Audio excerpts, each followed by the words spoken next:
నమస్తే, welcome to TV 786. మైనార్టీల సంక్షేమమే మా లక్ష్యం. హజ్ కమిటీపై అసత్య ప్రచారాలు తగవు. రాష్ట్రానికి లబ్ధి కోసం పవిత్ర యాత్రికులు బురద జల్లడం శోచనీయం. ఏపీ హజ్ కమిటీ చైర్మన్ హాజీ హసన్ భాషా.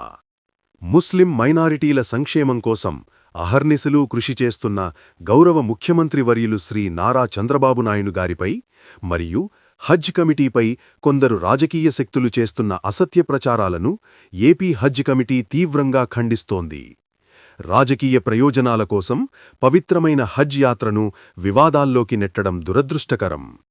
ఈ సందర్భంగా హజ్ కమిటీ చైర్మన్ హాజీ హసన్ బాషా గారు మాట్లాడుతూ, ముస్లిం వర్గాల అభివృద్ధికి కట్టుబడి ముఖ్యమంత్రి చంద్రబాబు నాయుడు గారు హజ్ యాత్రికులకు ఎటువంటి ఇబ్బందులు కలగకుండా ఉండేందుకు ముందస్తు ఏర్పాట్లు చేసి అవసరమైన ఆదేశాలిచ్చారు.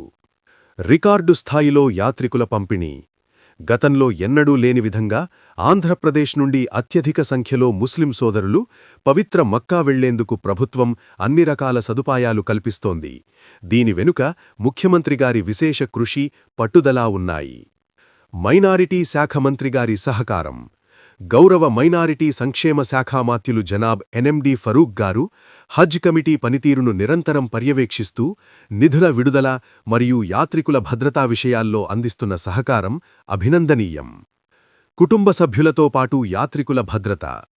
అభివృద్ధి చెందిన దేశాల తరహాలో చెన్నై ఎయిర్పోర్ట్ వద్ద హజ్ యాత్రికుల కోసం ప్రత్యేక ఏర్పాట్లు చేశారు.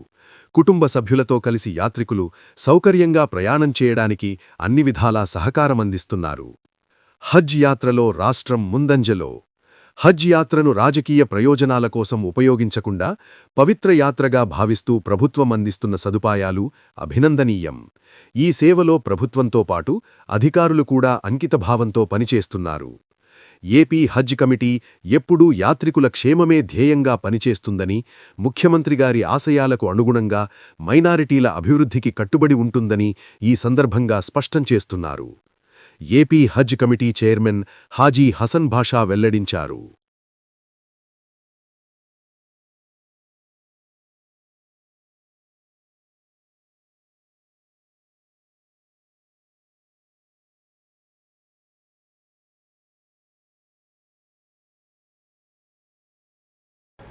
ఇవి ఇప్పుడు అప్డేట్స్. మరిన్ని అప్డేట్స్ కోసం స్టే ట్యూన్డ్ విత్ టీవీ 786.